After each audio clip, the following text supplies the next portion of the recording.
Bonsoir à tous, bienvenue dans Info Afrique. À la une de l'actualité aujourd'hui, la santé de Nelson Mandela mobilise de nombreux journalistes en Afrique du Sud. Un village des médias est installé devant la clinique de Pretoria. Saisie record de faux médicaments lors d'une opération douanière dans 23 pays africains. Les masques d'Ogon, du rite à la scène, un spectacle rare à Paris.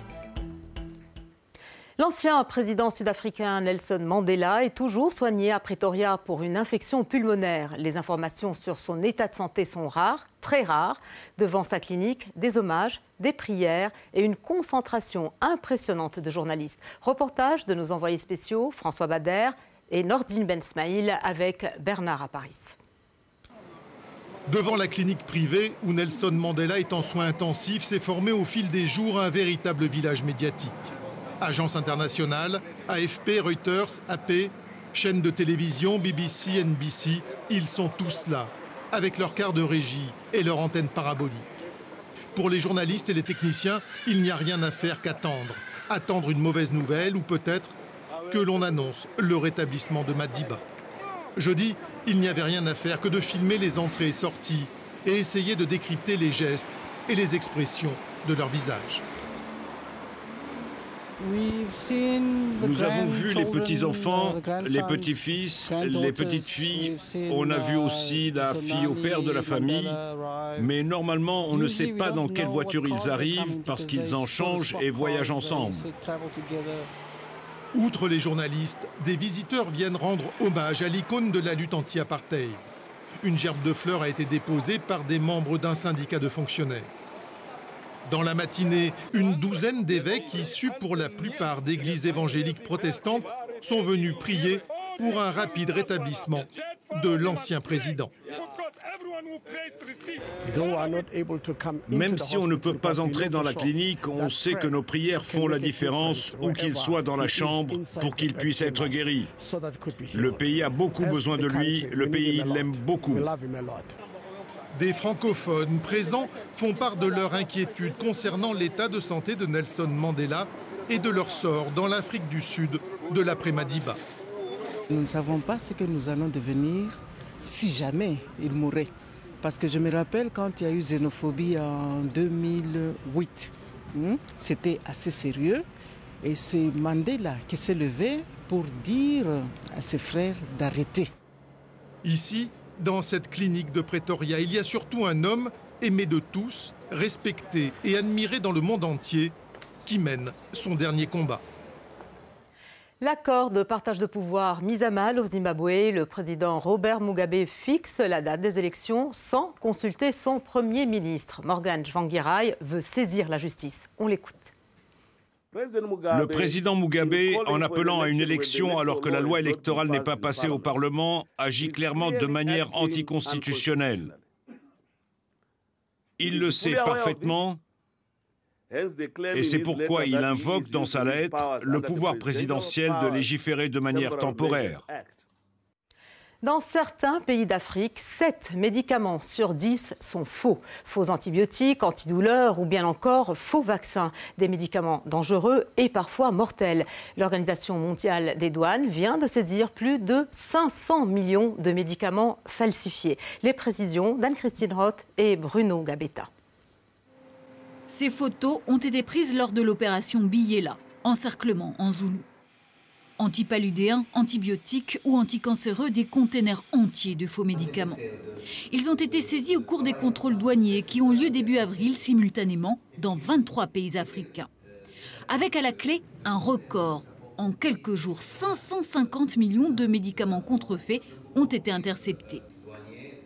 Face aux douaniers, des trafiquants qui se sont très vite adaptés après une première opération de ce type l'an dernier. Ils ont complètement tout changé. Ils ont changé les routes, ils ont changé les compagnies aériennes, ils ont changé les ports d'exportation, les ports d'importation.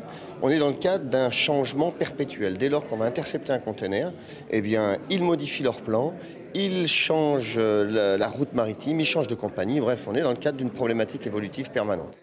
550 millions de faux médicaments, cela représente 275 millions de dollars. Un trafic extrêmement lucratif en pleine expansion. Les producteurs basés en Chine et en Inde sont passés à un stade quasi industriel. Quand on voit des volumes pareils, donc ça ne peut plus être fait dans une cave d'un HLM. Donc il y a des volumes énormes, il y a des rouleaux pour faire les blisters, il y a des presses, un matériel moderne. Mais peu importe ce qu'il y a dedans, ce qu'ils veulent, c'est vendre n'importe quoi au prix fort, le plus fort possible. Selon l'Organisation mondiale de la santé, les faux médicaments font 200 000 morts au moins chaque année en Afrique.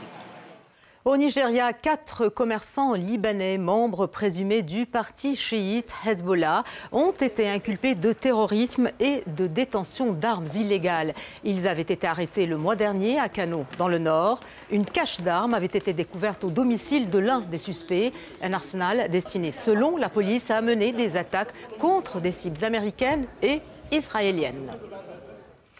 C'est un verdict qui irrite des jeunes, des artistes et des opposants en Tunisie. Un jeune rappeur, Weld El15, a été condamné à 2 ans de prison ferme pour insulte à la police. Son album a été jugé calomnieux.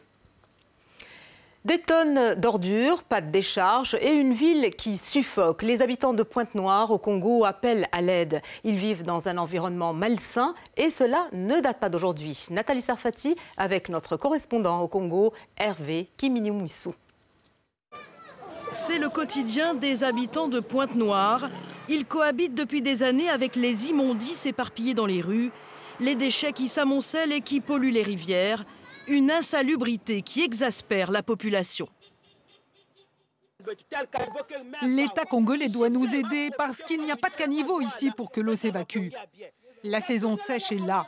Il faut nettoyer, on ne dormait pas à cause des inondations. L'eau stagnante infectée de moustiques, les déchets qui côtoient les aliments, ce sont autant de vecteurs de maladies. Une situation qui empire à Pointe-Noire où de nombreuses voix s'élèvent pour demander une intervention de l'État. La gestion des déchets incombe aux collectivités. Ce n'est pas monsieur tout le monde qui doit gérer les déchets, c'est la collectivité locale. Donc c'est les villes qui ont l'obligation de gérer les déchets ou éventuellement l'État, donc le ministère de tutelle. Devant l'indifférence des pouvoirs publics, certains habitants se sont improvisés éboueurs en collectant les déchets des ménages dans certains quartiers moyennant finance. Mais se pose toujours le problème de l'absence de décharge. Que faire des ordures ? Déléguer ce travail-là aux entreprises privées et accompagner ce travail par une politique locale de gestion de déchets, un plan directeur de gestion de déchets et enfin une campagne d'information, de communication et d'éducation à l'endroit des populations pour les changements de mentalité. Il y a urgence. En l'absence de politique d'assainissement, Pointe-Noire doit de plus en plus faire face à une recrudescence de maladies comme le choléra ou la poliomyélite. L'insalubrité favorise aussi le développement du paludisme. Et pour finir, on vous emmène au théâtre, un spectacle tout en couleurs sur les rites Dogon, des symboles et des masques pour découvrir des pratiques encore vivantes. Ça se passe au musée du Quai Branly à Paris. Sophie Piard, Massimo Bulgarelli, Daniel Kelly. Tu n'as pas changé, toi. Hein? Toujours en émotion. Le Dogon, lui. Dogon de cœur. Ce vieil ami de Sékou retrouve toute la troupe Awa de Sanga dans les loges du théâtre. Une troupe qui se produit rarement sur scène. Tous ces chanteurs et danseurs sont à Paris pour présenter une partie des cérémonies de deuil chez les Dogons. C'est tous des paysans. Et donc, mais comme dans la tradition, tout homme doit être initié et participer aux cérémonies. Et donc, par conséquent, on s'exerce pour être habile. Pour la première représentation parisienne, ce sont des élèves qui sont dans la salle. De 3 ans à 17 ans, ils vont découvrir les masques qui accompagnent les rites funéraires Dogon. Des rites peu connus du public occidental et proposés dans le cadre du Festival de l'Imaginaire, organisé par la Maison des Cultures du Monde. Ce qu'ils présentent est une pratique qui existe toujours, qui est toujours vivante, qui est très fortement implantée dans leur culture et également dans leur histoire, puisque finalement de quoi ça nous parle? Ça nous parle du deuil, ça nous parle de la mort, ça nous parle du passage de l'âme d'un défunt, du monde des vivants, dans le monde des ancêtres. Ces rites funéraires ont lieu tous les 2 ou 3 ans, quand plusieurs personnes sont mortes dans différents villages. À chaque masque, ça danse. Les masques peuvent représenter des symboles ou des personnages, comme le colporteur ou le brigand. Il y a aussi les animaux, la hyène, le coq ou le babouin. Au début, je me disais s'il n'y avait pas de masque, je ne sais pas si ça va passer. Après, j'ai vu les masques, tout ça, et c'était marrant. J'ai beaucoup aimé les costumes et les masques. J'étais contente parce que ça me faisait découvrir et c'était exceptionnel. Exceptionnel parce que les Dogons célèbrent leurs ancêtres avec couleur, majesté et quelques surprises. Les Dogons sortis de masque, un spectacle que vous pourrez voir ce week-end au musée du Quai Branly. C'est tout pour aujourd'hui. Merci de votre attention. Vous pouvez retrouver Info Afrique tous les soirs dès 20h sur notre page Dailymotion et sur le site de France-O. Le week-end, le journal sera tout en images. Bonne fin de semaine, à lundi.